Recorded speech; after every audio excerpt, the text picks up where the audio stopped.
미국 증시는 신바람, 한국 증시는 관망세. 미국이 사상 최고치를 이어가고 있는데요. 우리나라 증시는 그렇지 못하네요. 예, 오늘 오전장까지만 해도 코스피와 코스닥 지수가 모두 상승하고 있었습니다. 그런데 결국은 코스피는 하락하고 코스닥 지수는 상승으로 마감을 했습니다. 어제에 이어서 이틀째 보합 양상을 보였는데요. 그래도 그제 트럼프 전 대통령 당선 이후에 동반 하락했던 것과 비교하면 그나마 나은 모습입니다. 외국인이 코스피와 코스닥 시장에서 모두 순매수를 하다가 오후 들어서 코스피 시장에서 순매도로 전환했습니다. 그러면서 코스피 지수가 이제 하락을 했죠. 오늘 새벽 미국 연준의 금리 인하로 훈풍이 불었는데 코스피 시장에서는 약발이 오래 가지 못했습니다. 증시 애널리스트의 분석을 들어봤는데요. 예, 직접 들어보시죠. 미국 대선 직후에 나타났던 상당히 극단적인 주가 방향성이 지속이 되지는 않을 것으로 예상이 되긴 하지만 트럼프 대통령 당선에 따른 미국 대외 정책 변화가 국내 경제나 또는 주식시장에 미치는 부담이 여전히 좀 잠재돼 있다라고 봐야 될 것 같고요.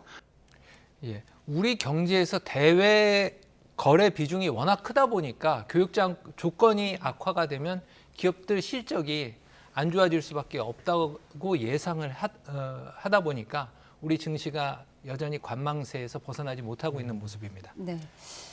우리 증시는 관망세를 벗어나지 못하는데 미국 증시는 지금 트럼프 당선 이후에 계속 사상 최고가예요. 이건 리스크가 사라졌기 때문일까요? 그렇죠. 시장이 예상했던 것과는 좀 달랐지만 어쨌든 트럼프 전 대통령의 당선으로 대선이 일단락이 돼버렸습니다. 또 상원과 하원을 미국 공화당이 모두 차지함으로써 이제 트럼프 당선인이 취임을 하게 되면 강력하게 정책을 펼칠 수 있는 이제 조건이 마련이 됐습니다. 트럼프 전 대통령의 경제 공약을 이제 요약해 보면 크게 세 가지로 볼 수가 있습니다. 법인세를 낮추고 관세를 높이고 그다음에 금융산업의 각종 규제를 완화하겠다는 것입니다. 법인세를 낮추면 당연히 기업들은 좋아하겠죠. 그렇죠. 또 관세를 올리면 다른 국가들은 한국이나 중국 같은 다른 어떤 교육 국가들은 안 좋겠지만 미국 기업들은 또 호재가 될 수 있거든요.